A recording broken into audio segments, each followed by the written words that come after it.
தங்கத்தின் விலை 2025ஆம் ஆண்டுல திடீரென்று உயர்வடைந்தது. தற்போது படிப்படியாக குறைவடையவும் ஆரம்பித்திருக்கிறது. இந்நிலையில பல்வேறு கணிப்புகளை கணித்து வெளியிட்ட பல்கேரிய நாட்டை சேர்ந்த பாவா வங்காவின் கணிப்புகளும் தங்க நிலவரம் தொடர்பில் தற்போது வெளியாகி பெரும் பரபரப்பை ஏற்படுத்தி இருக்கிறது.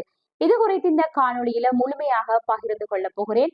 2026 தங்கத்தின் விலை எப்படி இருக்க போகுது, சாமானிய மக்களுக்கு தங்கம் வாங்குறது பெரும் கனவாக இருக்கின்ற நிலையில 2026ஆம் ஆண்டிலேயாச்சும் சாமானிய மக்களால தங்கத்தை வாங்க முடியுமா என்று இந்த காணொளியில பகிர்ந்து கொள்ள போகிறேன். வணக்கம், நான் திவாரகா. சப்ஸ்கிரைப் பண்ணாம காணொளி பார்த்து கொண்டிருந்தால் மறக்காமல் சப்ஸ்கிரைப் செய்து பக்கத்தில் உள்ள பெல் ஐக்கானையும் கிளிக் பண்ணி கொள்ளுங்கள். இவ்வாண்டு உலகின் பல பகுதிகளில நிலநடுக்கம், வெள்ளப்பெருக்கு ஏற்பட்டு உலக அழிவு ஏற்படும், அதே போல இனக்கலவரங்கள், மோதல்கள் ஏற்படும் என்று சொல்லியிருந்தார். அவர் சொன்னது போலவே மிகப்பெரிய இனக்கலவரங்களும் ஏற்பட்டிருந்தது. அதே போல மியன்மாரில ஏற்பட்ட நிலநடுக்கத்தில பல்லாயிரக்கணக்கான மக்கள் உயிரிழந்த சம்பவமும் இடம்பெற்றது. இப்படி அவருடைய பல கணிப்புகள் உண்மையாகவே நடந்த வண்ணம் இருக்கிறது. அவர் உயிரிழக்க முன்பு எழுதி வைத்த கணிப்புகள் தற்போது வரை மக்கள் மத்தியில பரபரப்பை ஏற்படுத்தி இருக்கின்றதுதான் மிக முக்கியமான ஒரு விடயமாக இருக்கிறது. அவருடைய கணிப்புகளுக்கு ஏதோ சக்தி இருக்கிறது, அவருடைய கணிப்புகள் நடைபெறும் என்று சொல்லி ஒரு சாரர் நம்புகிறார்கள். ஒரு சாரர் இவையெல்லாம் உலகத்துல நடக்க வேண்டிய நியதிகள், இவை நடந்தே தீரும் என்று சொல்லி நம்பாத ஒரு சாரரும் இருக்கிறார்கள். அப்படி இருக்கையில தான் இந்த தங்கத்தின் விலை 2025ஆம் ஆண்டு உங்களுக்கு தெரியும், தங்கத்தின் விலை 20,000, 10,000, 30,000 என்று சொல்லி படிப்படியாக எதிர்பாராத அளவுக்கு திடீரென்று அதிகரித்தது. இதனால இந்த சாமானிய மக்கள் தங்கம் வாங்குறதுல மிகவும் பாதிக்கப்பட்டார்கள். அதற்கு பிறகு பாத்தீங்கன்னா திடீரென்று 20,000, 70,000 என்று சொல்லி படிப்படியாக குறைவடைந்து 3,24,000 ரூபாய் வரைக்கும் தங்கத்தின் விலை வந்திருக்குது. திரும்பவும் கூடுமா அல்லது குறையுமா என்று தெரியாது. இப்போது ஓரளவிற்கு குறைவடைந்து இருக்கிறது. ஆனாலும் சாமானிய மக்களால இந்த விலைக்கு தங்கம் வாங்குறது என்பது மிகவுமே ஒரு கடினமான விடயம். அதுவும் இலங்கையில மிக மிக கஷ்டம்.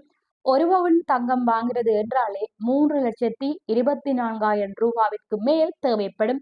கூலி, சேதாரம் என்று சொல்லி 3,24,000 ரூபாவை விட அதிக அளவான பணம் தேவைப்படும். ஆகையால சாமானிய மக்களுக்கு இது ஒரு பெரிய போராட்டம் தான். அப்படி இருக்கையில 2026 தங்கத்தின் விலை கூடுமா, குறையுமா அல்லது என்ன மாதிரி அமைய போகுது என்று சொல்லி பாபா வங்கா என்ன சொல்லியிருக்கிறார் என்று சொன்னால், 2026 பெரும் மந்த நிலை அல்லது போர் சூழல் ஏற்பட்டால் உண்மையாகவே தங்கத்தின் விலை உயர்வடைகிறதுக்கு வாய்ப்பு இருக்குதான். உங்களுக்கு தெரியும், 2025ஆம் ஆண்டுல போர் சூழல் நிலவிக்கொண்டு இருந்தது. இப்போது விலை முற்று முழுதாக இல்லாமல் போய்விட்டது என்று சொல்லிவிட முடியாது. அப்படி 2026ஆம் ஆண்டு இனி வரப்போகும் ஆண்டுல எப்படி இருக்கும் என்று சொல்ல முடியாது. ஆனால் தங்கம் ஒரு பாதுகாப்பான முதலீடு என்றதாலதான் பலருமே இந்த தங்கத்தில முதலீடு செய்கிறார்கள். அநேகமானோர் இந்த தங்கத்தின் விலை அதிகரித்த நிலையில வெள்ளியில முதலீடு செய்யலாம், வெள்ளியை வாங்கலாம் என்றும் சொல்லியிருந்தார்கள். ஆனால் வெள்ளியை நீங்கள் வாங்கின விலைக்கு விற்பீர்களா என்று கேட்டால் அது சொல்ல முடியாது. ஆனால் தங்கத்தை நீங்கள் வாங்கியதை விட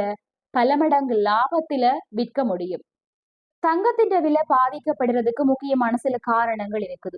உலக பொருளாதார நிலை, பணவீக்கம், வட்டி, போர் பதற்றங்கள், இப்படியான சூழ்நிலைகள் ஏற்பட்டால் தங்கத்தின் விலை திடீரென்று அதிகரிக்கும். ஏற்கனவே அதிகரித்ததற்கும் அப்படியான ஒரு சூழ்நிலைதான் தங்கத்தின் விலை மின்னல் வேகத்தில் அதிகரித்தது. மீண்டும் அதிகரிக்குமா அல்லது அதிகரிக்காதா என்று தெரியாது. ஆனால் இந்த பாபா வங்காவின் கணிப்புகள் பெரிதும் நடைபெற்று கொண்டிருக்கிறதால சில வேளைகளில பொருளாதார மந்த நிலை, போர் சூழல், அரசியல் காரணிகள் போன்ற நிலவரங்கள் 2026 மீண்டும் ஏற்பட்டால் ஒருவேளை உண்மையாகவே தங்கத்தின் விலை அதிகரிக்கலாம். தங்கம் ஒரு பாதுகாப்பான முதலீடு. நீங்கள் எவ்வளவு வாங்கி வைத்தாலும் அதிக விலைக்கு விற்கலாமே தவிர அதை விட குறைவான விலைக்கு விற்பது என்பது மிக மிக அரிது. சிலர் பாபா வங்காவின் கணிப்பை உண்மையாகவே எடுத்துக்கொண்டு அந்த கணிப்பு நடக்குமோ, நடந்தால் என்ன ஆகும் என்று சொல்லி அந்த கணிப்பு தொடர்பான விடயங்களை முன்கூட்டியே கவனம் செலுத்துகிறார்கள். சிலர் யதார்த்தமாக இதை எடுத்துக்கொண்டு சீரான சந்தை எப்படி இருக்குது, சந்தை நிலவரங்கள் எப்படி போய்கொண்டிருக்குது என்று சொல்லி அது தொடர்பான ஆய்வு முறையில ஈடுபடுகிறார்கள். என்றாலும் தங்கம் ஒரு பாதுகாப்பான முதலீடு. முதலீடு செய்ய விரும்புகிறவர்கள் பாதுகாப்பான முதலீடான தங்கத்தில முதலீடு செய்து கொள்ளலாம்.